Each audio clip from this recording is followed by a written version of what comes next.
Bien, pues muy buenos días, buenas tardes. Acá son las 11, buenos días, y que allá yo sé que ya están un poquito más adelantados. Por aquí Luis Rosario Arroyo, de acá de Puerto Rico, así que vamos a estar compartiendo por estos próximos minutos esta ponencia, esta conferencia de la resistencia al liderazgo, cómo transformé mi práctica docente universitaria con IA, con inteligencia artificial, sin perder el rigor académico. Así que esta no es una presentación técnica, ¿verdad? Aquí lo que vamos a estar escuchando es la historia, lo que he vivido y lo que seguiré viviendo y lo que exhorto a cada uno de ustedes, ¿verdad? De las personas que están escuchando, están participando, y lo que exhorto también a las universidades y a la docencia en cómo nosotros nos tenemos que preparar y continuar preparándonos para este cambio, pues que ya llegó y estamos en ello, ¿ok? Así que vamos a ver si esto corre. Así que, como les indiqué, mi nombre es Luis Antonio Rosario Arroyo, soy de acá de Puerto Rico, así que soy un profesional que llevo más de 25 años dentro del campo de la educación, del liderazgo en salud. Poseo un doctorado en educación con concentración en liderazgo educativo. Soy profesor posgrado en la Universidad Ana Geméndez, tanto en programa de maestría y en ocasiones en el área de doctorado en educación. Y ofrezco en las dos modalidades, tanto presencial como online. Soy Master Certified Health Education Specialist, ¿verdad? Que es un credencial del área de especialista en salud de los Estados Unidos, y poseo una maestría en educación en salud pública del recinto de ciencias médicas de la Universidad de Puerto Rico, ¿verdad? Que fue una de las grandes universidades que contribuyó en mi formación. Soy especialista y estoy en formación en el área de inteligencia artificial. Particularmente me estoy especializando en el área de salud y salud, y también educación. He cogido varias certificaciones en neurociencia y en educación superior. Así que todo esto me ha llevado a integrar la inteligencia artificial y la neurociencia cognitiva en la formación de líderes y profesionales de la salud.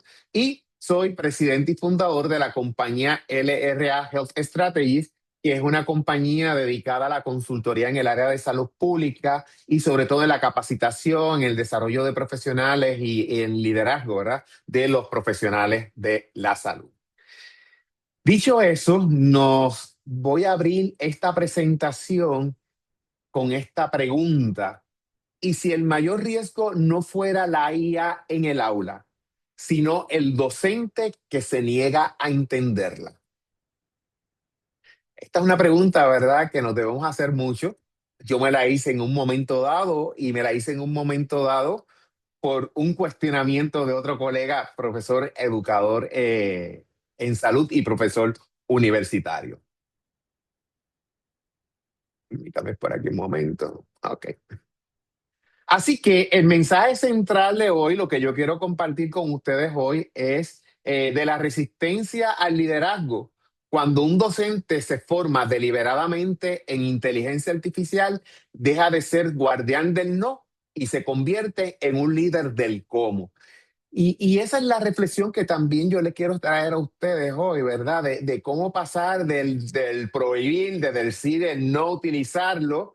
Esto está limitando el desarrollo, el pensamiento crítico, el cognitivismo en los estudiantes.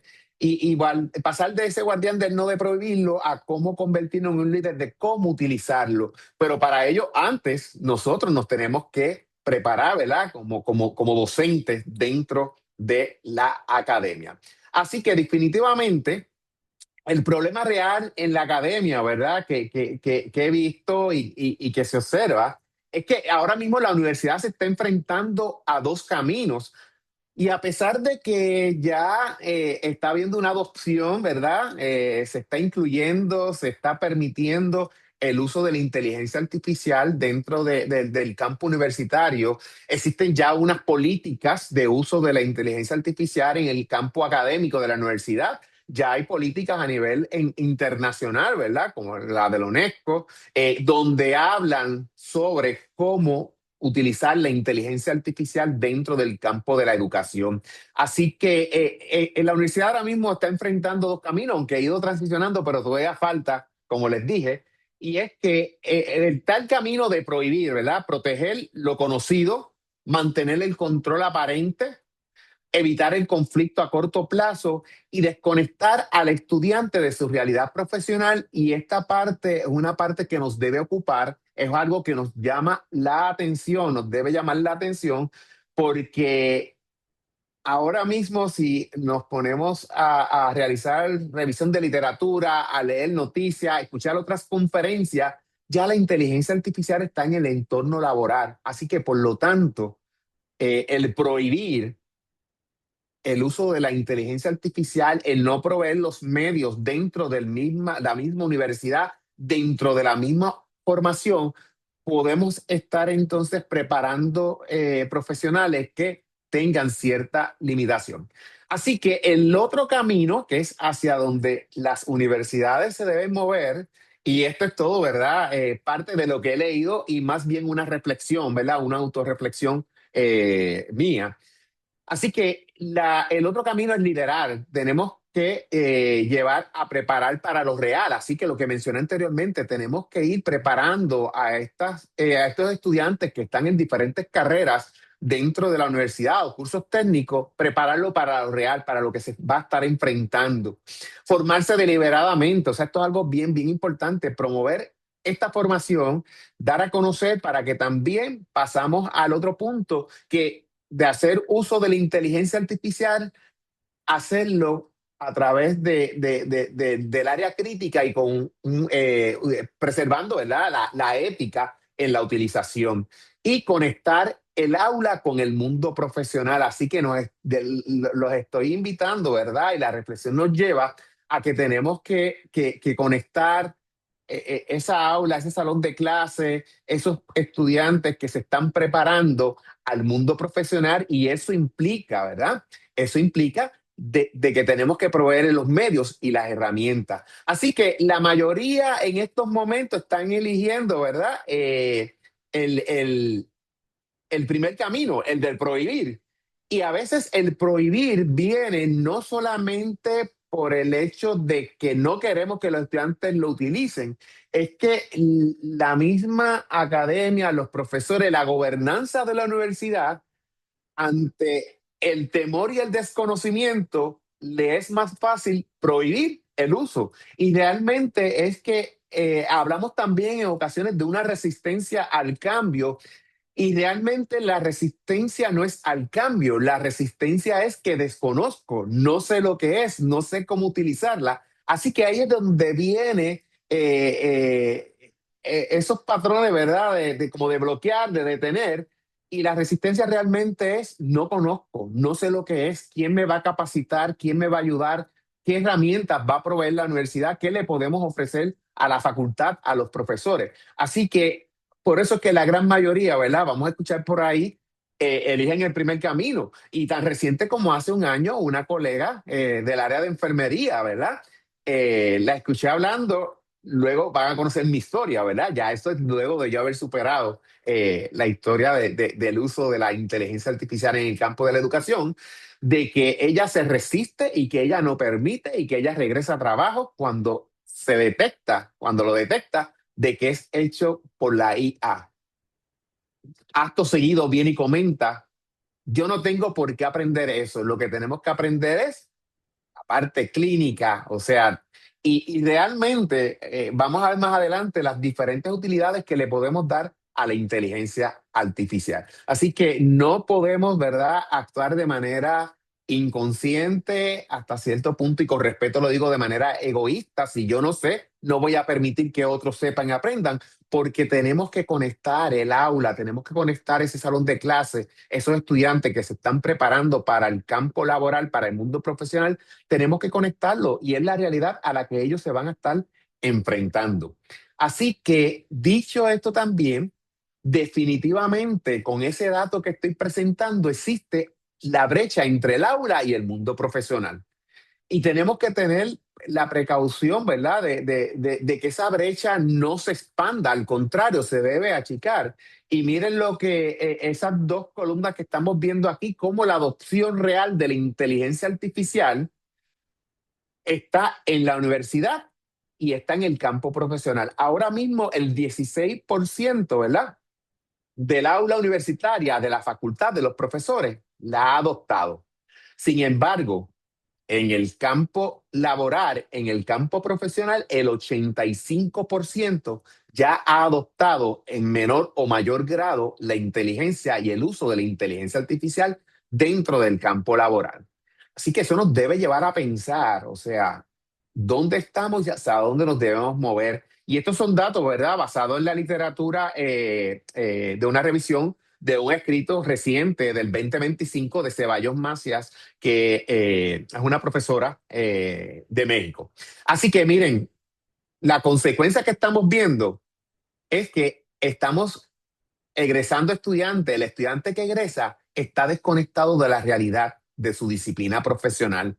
Así que, y la inteligencia artificial está en todos los campos del saber, del conocimiento, ¿verdad? Hago aquí el ejemplo en salud pública porque es mi área de especialidad.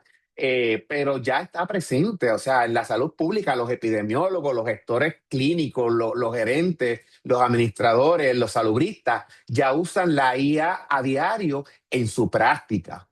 Pero para ello tuvieron que prepararse, tuvieron que educarse, certificarse y continúan y tendrán que continuar. Así que si eso es lo que estamos viendo en el campo de la salud pública, de que ya los profesionales están haciendo uso, si estamos preparando estudiantes en pedagogía, en educación, en historia, en mercadeo, en administración, tenemos que conectarlo con la realidad de su disciplina profesional y ver cómo la inteligencia artificial está incursionando en esas áreas.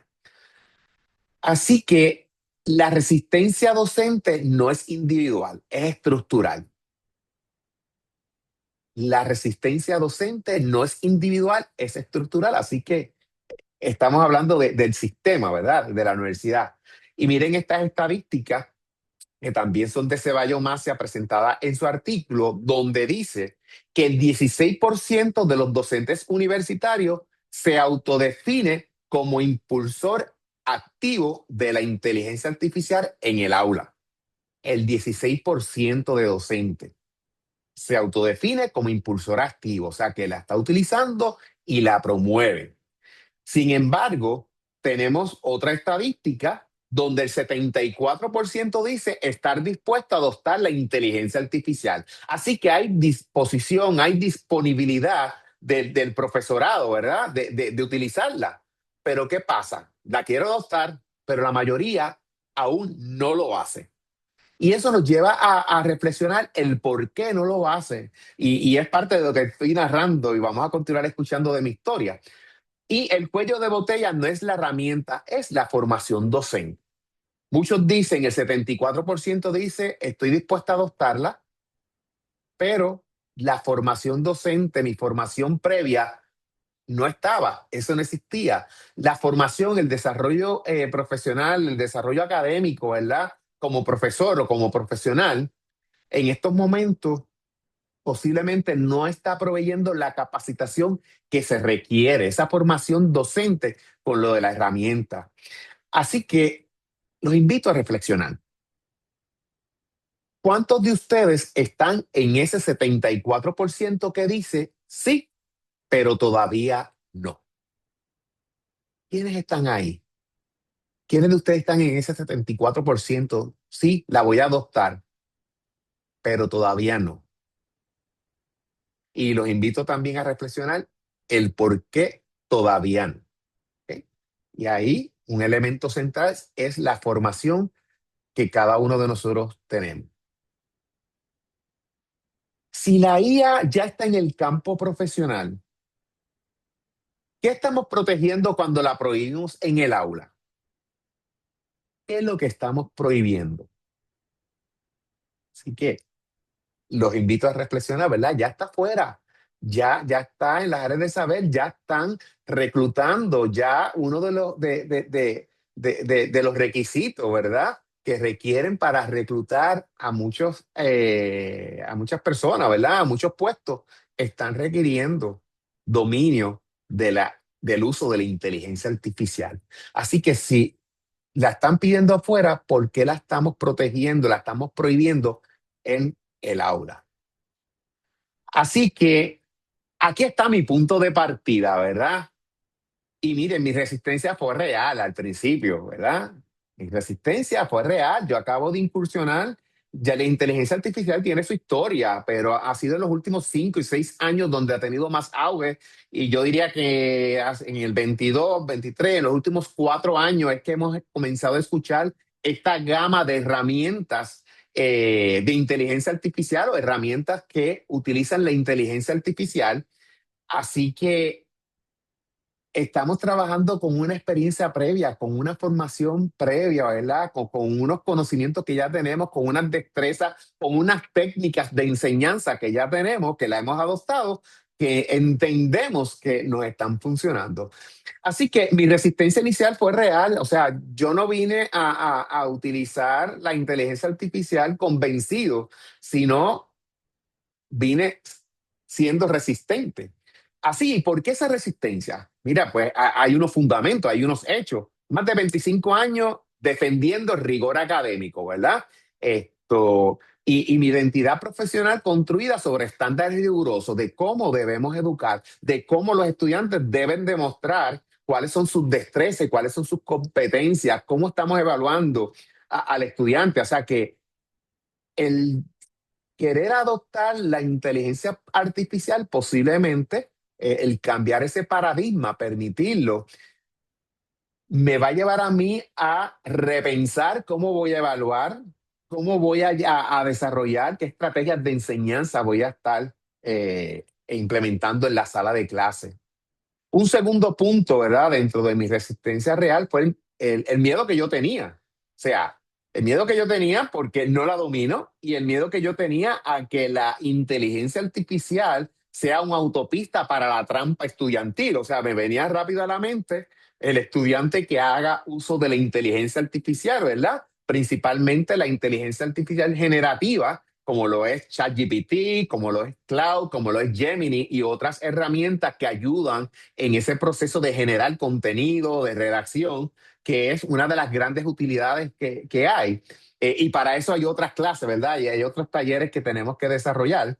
Pero me daba miedo porque van a ser trampa estudiantil y vi la inteligencia artificial como una amenaza directa a mi trabajo. O sea, podía haber eh, contenido, trabajos realizados por los estudiantes casi a la perfección, pero ¿cómo voy a evaluar ese trabajo?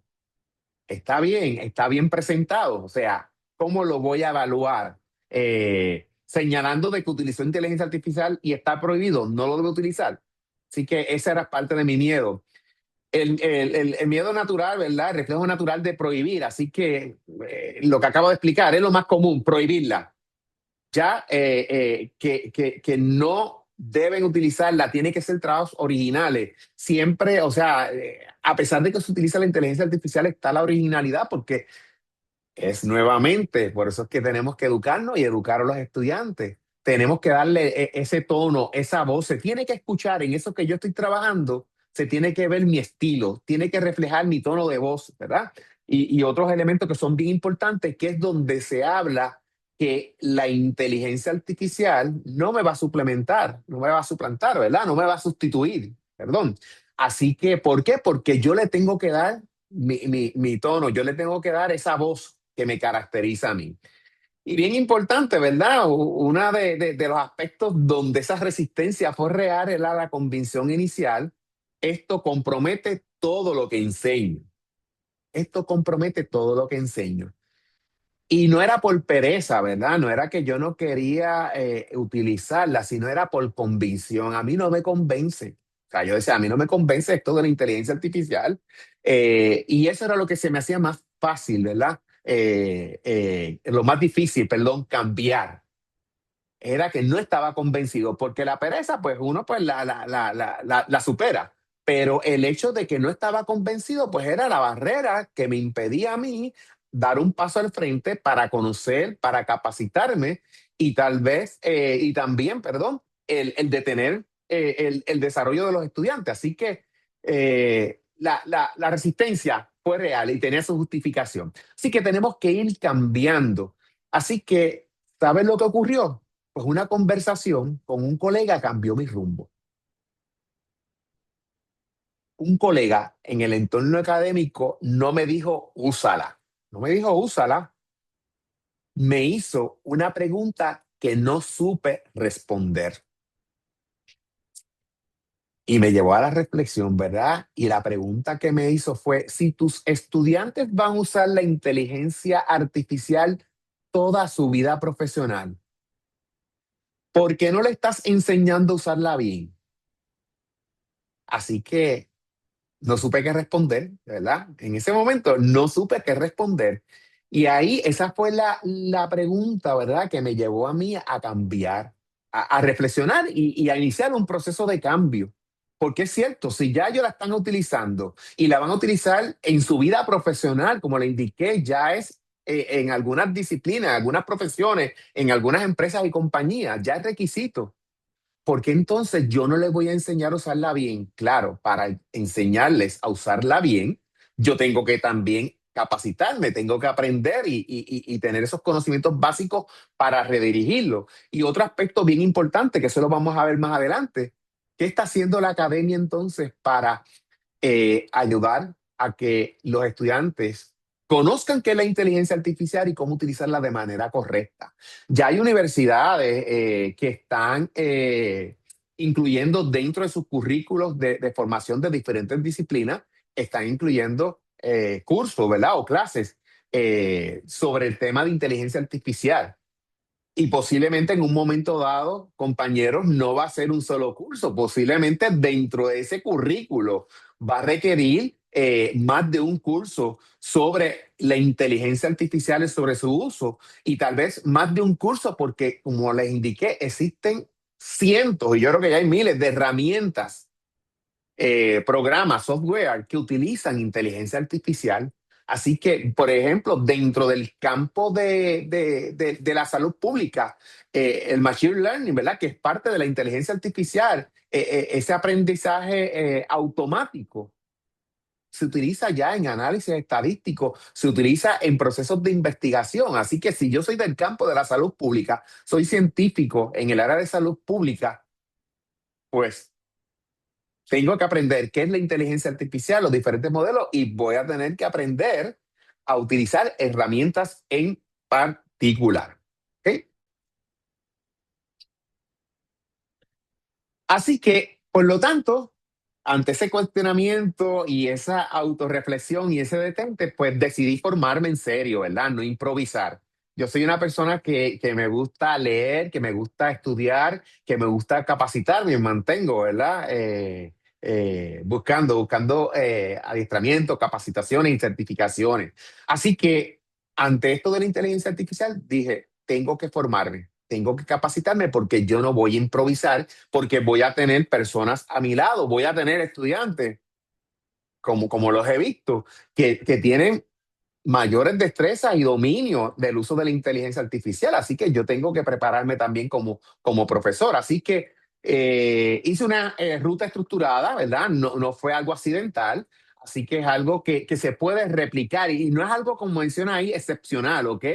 No fue algo excepcional. No, no es irme ahora a hacer un doctorado en inteligencia artificial, otra maestría en inteligencia artificial. Hay certificaciones, hay capacitaciones o micro credenciales, que es algo que ahora se está desarrollando mucho, sobre todo en esta área de inteligencia artificial para esos profesionales que ya llevamos años, ¿verdad? En el ruedo de laborar, pues esas microcertificaciones nos están ayudando. Así que yo planifiqué y uno de los primeros adiestramientos, ¿verdad? El primer adiestramiento fue el de ingeniería de prompt o prompt engineering, que es la parte esta técnica de cómo desarrollar, cómo redactar un prompt. Un prompt es una instrucción en particular que se le da a esta inteligencia artificial, ¿verdad? Principalmente inteligencia artificial generativa, como es ChatGPT, como lo es Gemini, como lo es Cloud y otras que existen.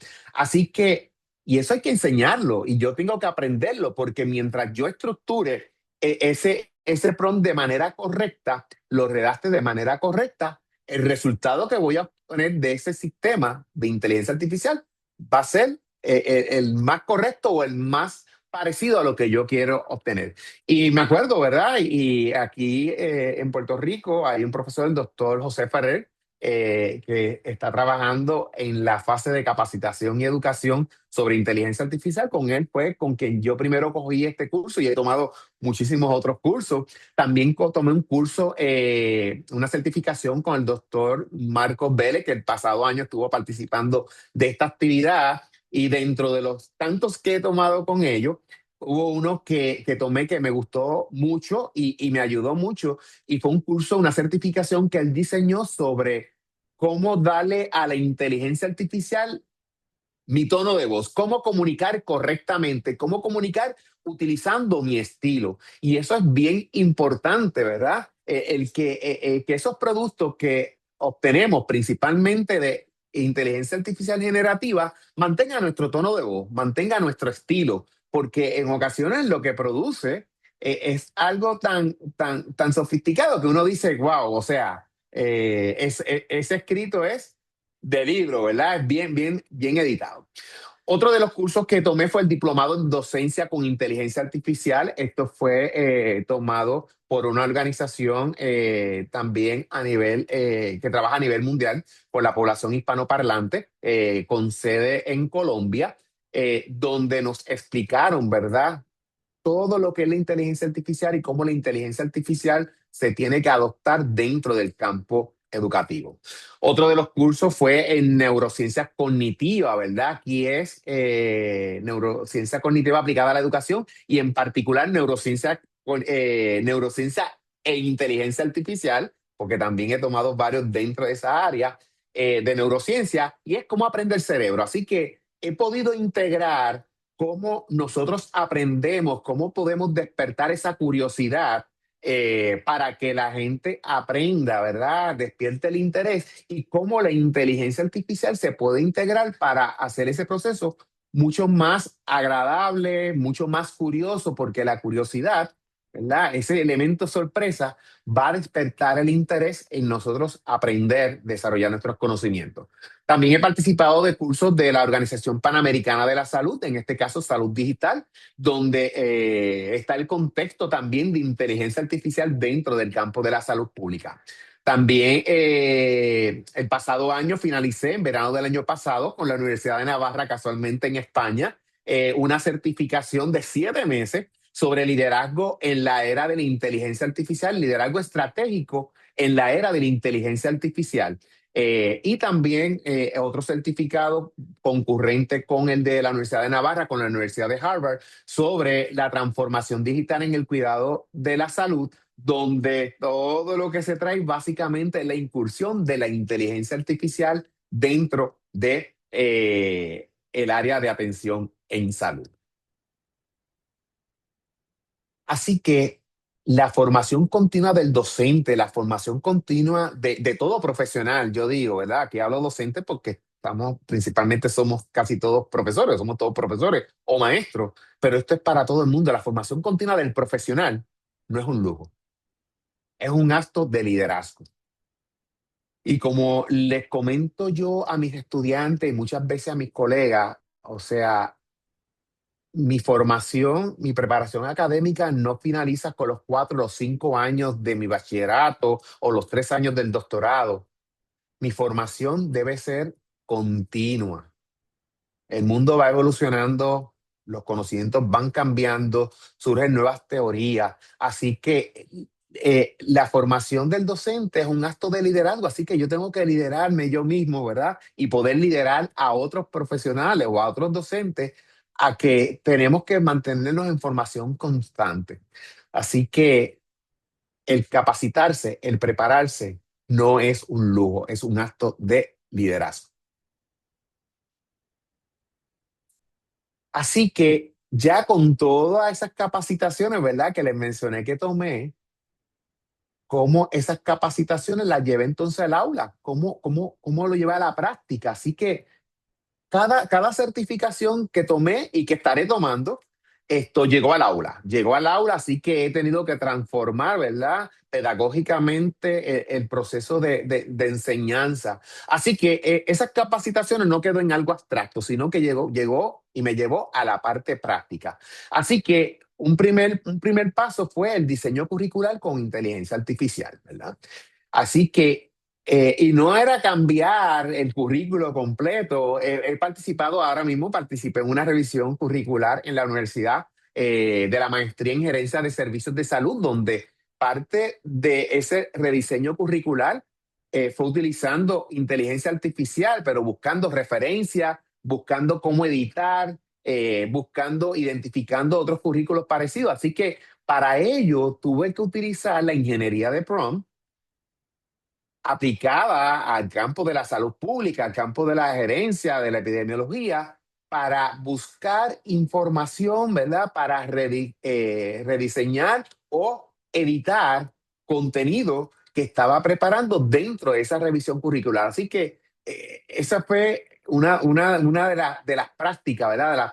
De la parte concreta que llevé con todas estas capacitaciones que he obtenido hasta el momento sobre inteligencia artificial.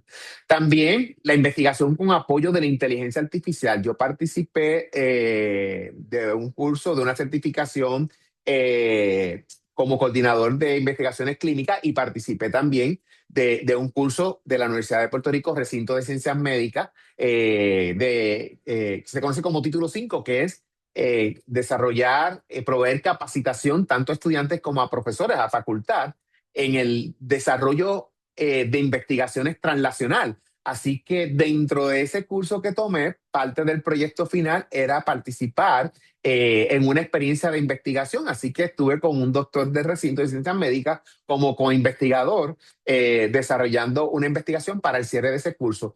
Interesantemente, no fue investigación con sujetos, tomando muestras. No, la investigación fue realizando extracción de datos que ya existían, de perfiles de población y a través de machine learning, ¿verdad? De ese aprendizaje automático, hacer esa combinación de datos para llegar a unas conclusiones. Y lo que estábamos buscando era la identificación a través de los datos y eran datos genéticos, buscando específicamente un gen que está presente en muchas personas donde ese gen no permite o resta la efectividad o no permite que el medicamento para una condición cardiovascular sea efectivo, ¿verdad? Así que, y fue a través de el machine learning, así que esa experiencia también me ayudó muchísimo conocer esa parte de la inteligencia artificial de aprendizaje automático, machine learning. Y también cómo lo llevé ya a la práctica el estudiante como productor, así que crítico. Así que como no estamos prohibiendo al estudiante que lo utilice, pues vamos entonces a desarrollar actividades donde lleve al estudiante a desarrollar el pensamiento crítico, que es una de las grandes preocupaciones que tenemos los profesores, ¿verdad? Y tienen las universidades. Esto va a limitar el desarrollo de pensamiento crítico de los estudiantes. Ya están trabajando, lo están redactando, están desarrollando trabajo directamente de la inteligencia artificial, así que no lo está llevando a pensar.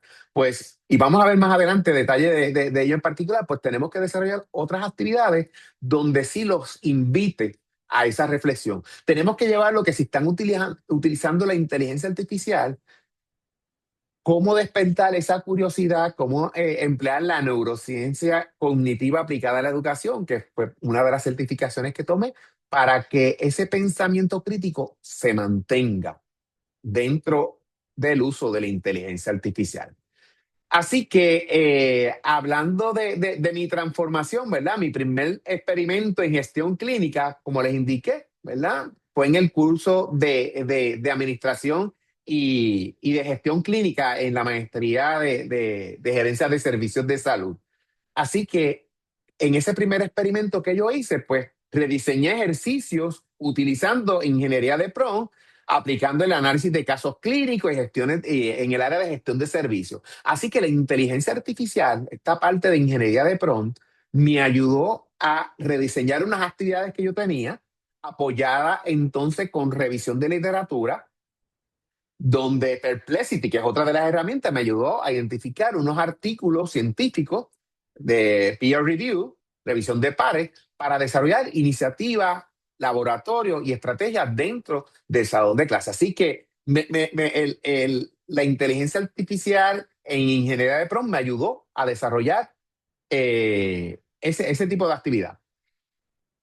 Y lo que cambió primero, lo primero que cambió fue que el tiempo de preparación de esos ejercicios, porque me gusta cambiarlo, me gusta modificarlo, porque son cursos que doy recurrentemente y ustedes saben que los estudiantes a veces pues intercambian sus trabajos, sus escritos, pues el tiempo al cambiar ese laboratorio o esa estrategia de enseñanza o ese trabajo, al yo cambiarlo, pues utilizando la inteligencia artificial, pues me ahorró tiempo, me redujo tiempo significativamente, porque de lo contrario, si quería cambiarlo, pues era nuevamente sentar, pensar, buscar. Así que, honestamente, esa primera victoria, como dice ahí, fue mía, ¿verdad? No de los estudiantes. ¿Por qué? Porque me ayudó a mí a reducir el tiempo. Así que lo de los estudiantes, pues viene después y es, puedo decir, lo más importante.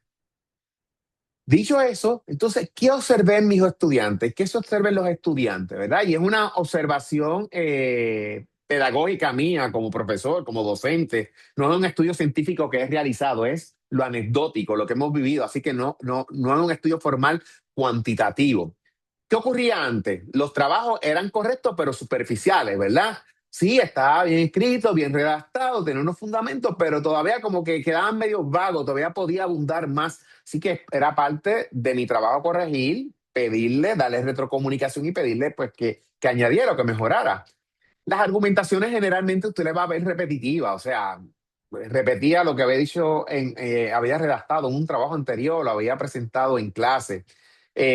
Análisis con menor profundidad clínica, o sea, o- definitivamente son estudiantes en formación, ¿verdad? Bueno, ya los de maestría pues ya tienen su grado, ya son profesionales, ya están interviniendo, así que a pesar de todo, el análisis a nivel de profundidad clínica pues era medio vago.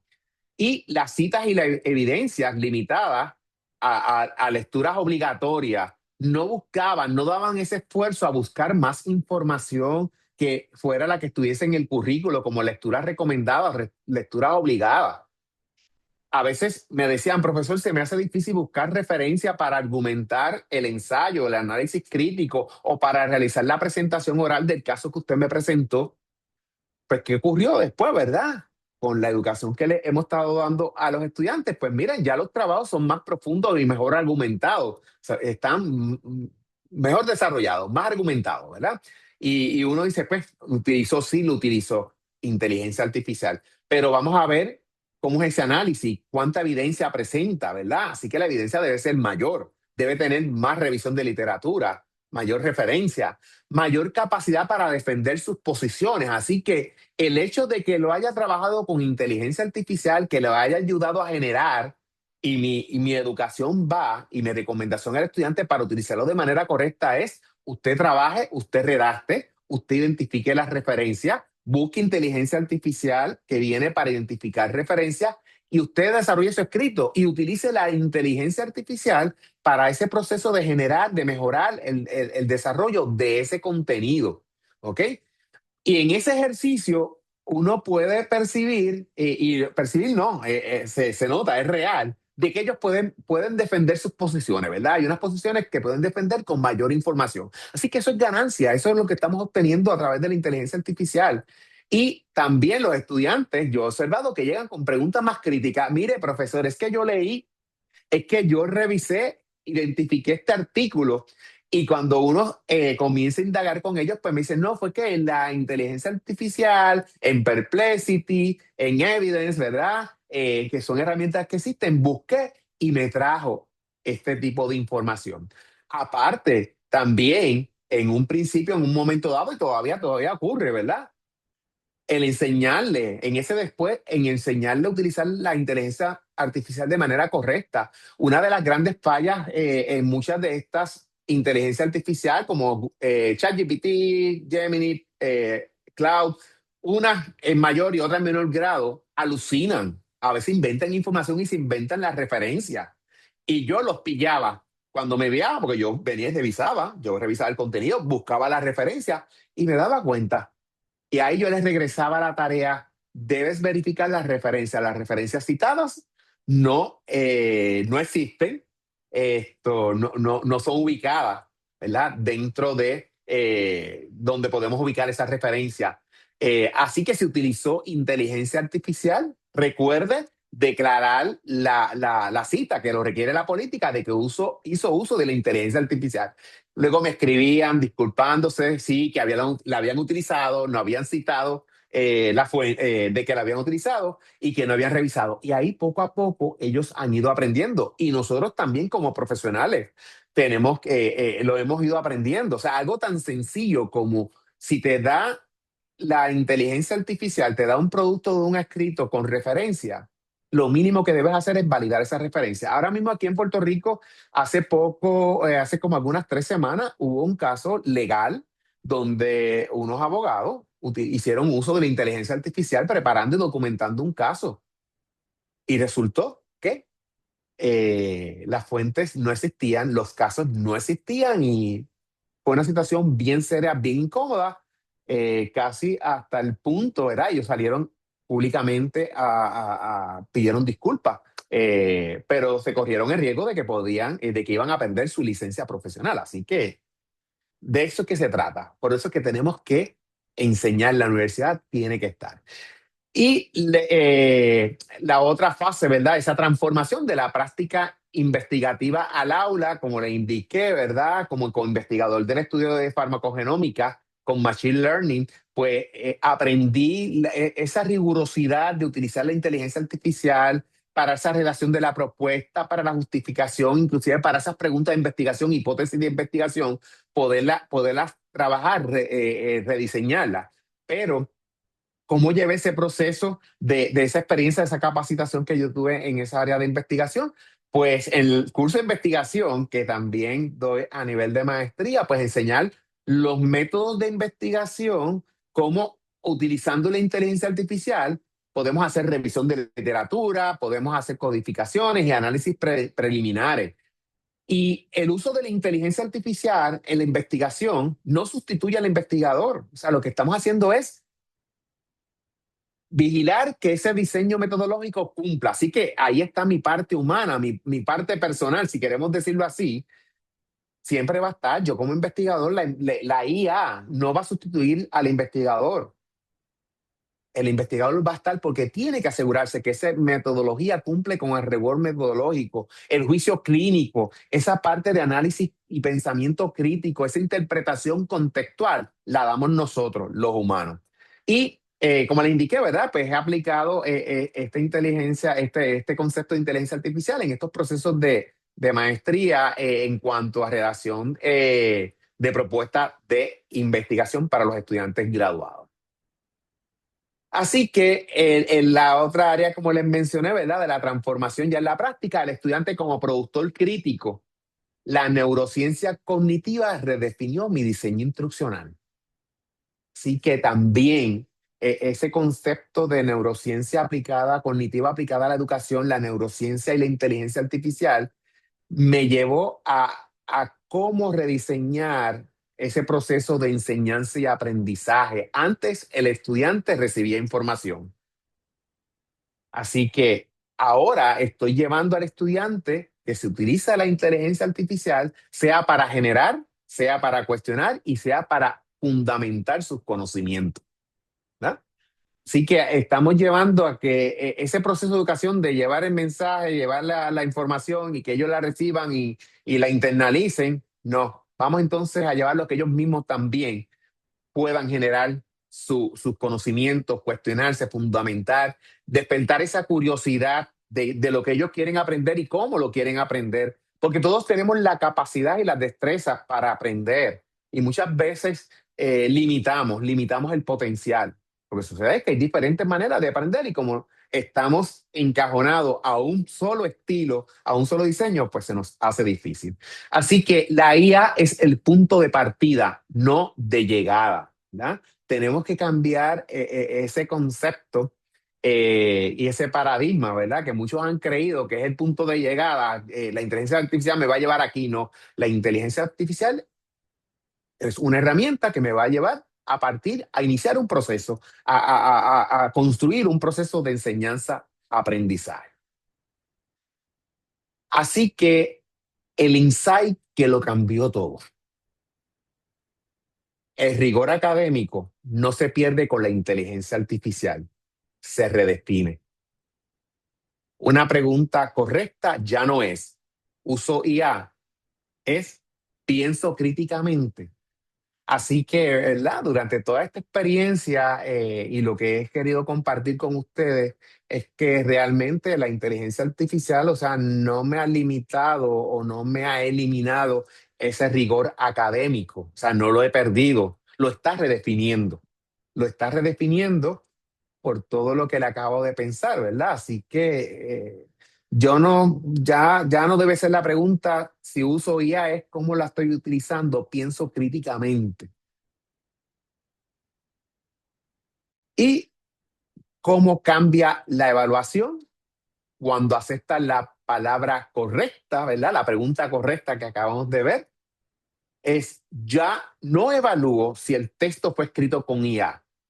Lo que hago es evalúo si el estudiante puede defender, criticar, fundamentar lo que entrega, ¿verdad? Y para eso hay estrategias, una presentación oral, una defensa oral, un estudio de caso donde estemos en grupo realizando un laboratorio. Ahí es donde vamos a ver si realmente él puede defender, porque pudo haber realizado el trabajo con inteligencia artificial y ahí mismo lo despachó, lo entregó y ya, pero ok, lo hiciste, fine, pero eso que hiciste, ¿lo leíste? ¿Lo revisaste? ¿Lograste identificar los argumentos? Ya no me obsesiono con detectar la herramienta, ¿verdad? Ya es, esto lo hizo con IA, como me dijo una de las compañeras profesoras. No lo permito, no lo voy a dejar que lo use. Yo sé cuándo la está utilizando. Así que me concentro en evaluar el proceso, no solo el producto final. Así que si la utilizó, vamos a ver cómo lo utilizó. Vamos a ver, como le expliqué ahorita, si esas referencias que está citando son referencias reales.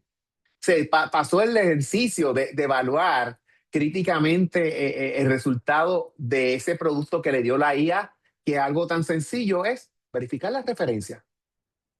¿No? Así que vamos a evaluar ese proceso para entonces redirigirlo. Y ya no basta con un trabajo escrito en silencio. Como acabo de explicar hace unos minutos atrás, la defensa oral, la pregunta inesperada, el análisis aplicado se vuelven centrales. Y es ahí donde el pensamiento crítico va a estar, en ese proceso de enseñanza y aprendizaje. Es ahí donde el pensamiento crítico continúa vigente y podemos llevar, ¿verdad?, a que el estudiante desarrolle esa competencia de pensamiento crítico y de análisis. Y es a través de esas preguntas inesperadas, de esa exposición, de esa defensa oral, como lo mencionáis. Así que la evaluación ya no se defiende, la evaluación ya no se defiende del estudiante, lo desafía a pensar. ¿Ok? Así que la evaluación ya no se defiende del estudiante, lo desafía a pensar. Y mi historia es un caso. Cada uno de ustedes que están aquí, que están escuchando, lo que luego escuchen esta ponencia, ustedes son la palanca, ustedes son los que van a impulsar, ¿verdad? De que estos cambios en paradigma dentro del campo de la educación se den. La transformación individual es necesaria, pero sin una estrategia institucional se queda en anécdota. O sea, mi transformación, la que yo he vivido, la que he tenido y la que continuaré teniendo, es importante, es necesaria, pero a nivel estratégico, a nivel institucional, a nivel de universidad, tiene que ser del todo colectivo, desde la gobernanza hasta la facultad, hasta los profesores, porque si no, de lo contrario, se va a quedar en una anécdota. ¿Ok? Así que las próximas 3 acciones son lo que cualquier institución puede implementar y con esto ya vamos cerrando. 3 acciones que las instituciones, las universidades tienen que considerar, ¿verdad?, para ser implementadas, y una de ellas es la capacitación del docente de manera estructurada. Ya esto no es algo opcional, debe ser algo sostenido, ¿verdad? Con unas rutas claras de progresión y de certificación interna. O sea, con un solo curso, con un taller de mediodía, 3 horas, 4 horas, 6 horas, no es un proceso de capacitación suficiente para el docente. O sea, tiene que ser algo que se sostenga, algo continuo. Y miren, ya no es una opción, tenemos que capacitar, como capacitamos en muchas otras áreas, tenemos que comenzar a capacitar en inteligencia artificial porque lo que están cerca de mi edad y tal vez unos más arriba y otros un poquito más abajo, esto no existía, esto es de ahora. Tenemos que promover las comunidades prácticas. Así que este foro donde están participando de IA Educativa, al cual agradezco, y a la Asociación de Intedua la invitación y la aceptación de esta ponencia, es una comunidad de práctica. Así que esto ha sido un espacio, estamos teniendo un espacio en el día de hoy donde la facultad, ¿verdad? Vamos a estar compartiendo experiencias, fracasos y aprendizaje, porque el aprendizaje no se da solo, no lo hago yo solo, o sea, el aprendizaje lo tenemos que hacer en comunidad. Yo puedo tener un conocimiento, yo puedo tener una experiencia, pero tengo otro compañero profesor, otro colega que puede traer su experiencia y así vamos creciendo, vamos aumentando. Y también tiene que haber una política institucional clara, cómo se va a estar integrando la inteligencia artificial dentro de los procesos académicos, dentro del proceso pedagógico. Así que la prohibición reactiva ni permisiva sin un marco. O sea, no podemos prohibir algo si no existe una política, como existe también en los lugares de trabajo, que a veces escuchamos comentar, están utilizando inteligencia artificial. ¿Tienes una política sobre el uso? ¿Cómo se puede usar? Si se puede utilizar, ¿hasta dónde? ¿Qué podemos hacer? Porque también tenemos que proteger ciertos parámetros, ¿verdad? De seguridad y confidencialidad de información que se entran dentro de estos sistemas, que muchas veces es información sensitiva. Así que esos son todos otros aspectos, de hecho, y es parte de la capacitación de lo que tenemos que aprender. Así que la formación docente es el cuello de botella real, por lo tanto, tenemos que comprender y tener conciencia de lo que es la IA. ¿Qué es? ¿Qué se puede y qué no se puede hacer? En esa formación del docente tenemos que dominar y tenemos que utilizar las diferentes herramientas, ese uso práctico de las herramientas de IA, ese proceso de redacción de ingeniería de prompt, redactar un prompt, eso es algo central y es algo básico, ¿ok?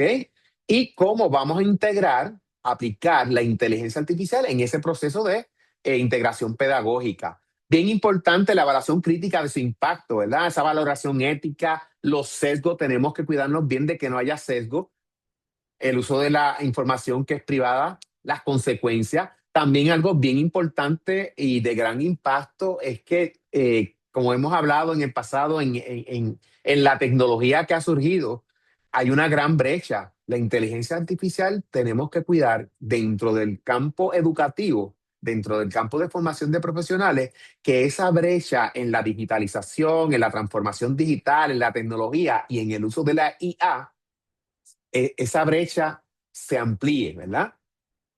Y lo digo porque la inteligencia artificial tiene muchas herramientas, muchas de ellas son libres de costo, pero otras tienen un costo. Y si quiero maximizarla, quiero hacer un uso de, por ejemplo, de cloud, de ChatGPT, para maximizar y tener unas fuentes, otras herramientas que extraen las que tienen pago, perdón. Si yo la puedo pagar, pues bien, pero el que no la pueda pagar, entonces ya hay una brecha, ¿verdad? Y va a haber unas desventajas. Así que son aspectos críticos que tenemos que ir evaluando. Y bien importante ese diseño, ese pensamiento computacional, esa capacidad de crear a través de la inteligencia artificial es bien importante. Así que estos son ejes que menciona Ceballos en su escrito, así que, y sobre todo lo de las políticas institucionales. ¿Qué no se hace en soledad? Esto no se hace en soledad, perdón. Así que tenemos que crear espacios reales, crear espacios donde los docentes compartan. Documentar todo, es bien importante documentar el éxito y el fracaso, sobre todo el fracaso para no volver a repetir. Así que, de hecho, dice ahí, los fracasos enseñan mucho más rápido. Así que, y es cierto, yo lo he comprobado, ¿verdad? En muchas otras cosas. Cuando se comete un error o cuando hay un fracaso, pues ya eso lo tengo presente y en otro momento que voy a hacer algo similar, tengo que cuidar o me viene a la mente eso que ocurrió para entonces no volverlo a repetir. Y los pares, no auditoría, bien importante, ese acompañamiento entre colegas, no es auditar, no es estar pendiente qué hizo, qué no hizo, ¿verdad? Cómo lo utilizó, crear ese miedo, no. Y para esto, que no se hace en soledad, es bien importante, ¿verdad? Esa cultura organizacional de trabajo en equipo, de comunicación clara, de comunicación efectiva. Y no se hace en soledad, y como dice aquí, ¿verdad? La cultura cambia con conversaciones, no con memorando, no eh, enviando memos de prohibiciones ni nada por el estilo. Así que el liderazgo académico crea una cultura, no regla. El liderazgo académico crea esta cultura de trabajo colaborativo, trabajo en equipo, comunicación efectiva, puertas abiertas entre los que dirigen, ¿verdad? Los líderes que dirigen departamentos o programas. Así que las políticas sin cultura se incumplen. Así que tenemos que tener política, pero tenemos que tener una cultura de cumplir con las políticas, una cultura de cooperación, ¿verdad? Una cultura de trabajo en equipo. Y la cultura sin política se diluye. Así que, de igual forma, o sea, yo puedo tener una cultura, pero si no hay política, pues va a llegar un momento en que la gente, pues, se va a descarrilar o cada cual va a querer hacer lo suyo a su manera. Así que tienen que existir ambos y tienen que coexistir. Así que el docente líder modela la cultura y el liderazgo institucional la sostiene. Y ahora pues lo llamo a la acción y con esto vamos a concluir. Y una sola acción, no son muchos proyectos, los llamo a una sola acción. ¿Verdad? En estos próximos 30 días, rediseñen un ejercicio de su curso integrando la inteligencia artificial con criterio pedagógico. Uno solo, no 10, uno solo, no el curso completo, uno de los talleres o una de las actividades. Apliquen, ¿verdad? Empleen, integren la inteligencia artificial. Documenten qué pasó, cuál fue la dinámica. ¿Funcionó? ¿No funcionó? Y compártalo con un colega. Y miren, documentenlo ni un solo paso. Le traigo esta experiencia también. Utilizo mucho la inteligencia artificial, estas que vienen ahora para preparar presentaciones, ¿verdad? Lo que conocemos en PowerPoint, ya viene Genially, viene Canvas, está Gamma, que hace unas presentaciones fabulosas. Cloud ahora hace otras presentaciones fabulosas. Y cuando comencé a utilizarlo, algo tan sencillo, los estudiantes se dieron cuenta, le dijeron, wow, profesor, qué cool, como dicen ellos acá, está esa presentación, está bien bonita, esa presentación se ve bien, bien estructurada, bien capacitada. ¿Por qué? Yo le doy el contenido a Gama y Gama se encarga de organizarla, de ubicarla, crea hasta imágenes, o yo le puedo dar instrucciones de qué imágenes yo quiero, o sea, y de verdad que queda algo espectacular. Y algo tan sencillo como fue el incursionar, el modificar mis presentaciones cuando estoy dictando las clases y los talleres, los mismos estudiantes se dieron cuenta. Así que fue algo que funcionó y pedagógicamente le llamó la atención, ¿verdad? Y despertó la curiosidad porque preguntaron. Así que la verdad incomoda. Lo que sí está en juego y lo que no. Así que la IA no reemplaza al docente que lidera. La inteligencia artificial no nos va a reemplazar. ¿Ok? Así que tenemos que ser líderes, tenemos que avanzarnos. Sí, reemplaza al docente que no se actualiza. Así que si no nos actualizamos, la universidad no provee, no provoca, ¿verdad? El que nos mantengamos actualizados, pues vamos sí a ser reemplazados porque vamos a tener estudiantes, vamos a tener otros compañeros mucho más avanzados, muchos adelantados. Así que ahí, pues sí, nos va a reemplazar esa destreza, esa capacidad. Así que la diferencia no es la edad, ni la disciplina, ni los años de experiencia. Como dije ahorita, la neurociencia cognitiva aplicada a la educación, la neurociencia en general, aprendí que todos tenemos la capacidad de aprender y aprendemos en todos los ciclos de vida, ¿verdad? Pensamos, no, después de los 60, no, después de los 70, los 80, el adulto mayor, el viejo, ¿verdad? Como le llamamos, no aprende. Todos tenemos la capacidad. Así que lo importante aquí, compañeros, es la disposición a aprender deliberadamente. Tenemos que tener esa disposición. Así que dejen de ser guardianes del no, conviértanse en líderes del cómo. Les invito. a esa reflexión. Así que esas son parte de las referencias que utilicé. Así que muchísimas gracias. Aquí están mis datos, mi correo electrónico, mi LinkedIn. No sé si hay alguna pregunta, algún comentario, alguna reacción. Yo creo que ya estamos pasados por unos minutitos. No sé si hay la oportunidad o alguien por ahí moderando preguntas. Si no, pues ahí están mis datos. Formo parte de la Asociación de Intedua, ahí con los compañeros Javier, que también cualquier pregunta o información o intercambio, ¿verdad? Como hablé, tenemos que crear red de apoyo, intercambio, comunidad. Me pueden contactar dentro de ello. Y antes de despedirme, quiero compartir, ¿verdad? A nombre propio y de la Universidad Ana Geméndez, deseo expresar también nuestro más sincero agradecimiento al equipo de Grupo Doctrina Qualitas y a Alejandro Trubano, director de esta organización, por el reconocimiento de excelencia, mención Miguel de Unamuno 2026 por esta ponencia que fue evaluada por ellos. Así que es un honor haber participado como ponente de este evento IA Educativa Day 3 aquí en Coruña, allá en Coruña y aquí en Puerto Rico. Así que recibimos esta distinción como un impulso para continuar transformando la práctica docente universitaria mediante la inteligencia artificial, el manteniendo siempre el máximo rigor académico. Así que gracias por valorar nuestra visión y por su compromiso con la vanguardia educativa. Luis Rosario y Universidad Ana E. Méndez. Así que con esto pues nos despedimos. Así que muchísimas gracias. Para mí ha sido un placer. Así que gracias al comité organizador de IA Educativa y Intedua por invitarme a esta participación. Así que un fuerte abrazo a cada uno de ustedes.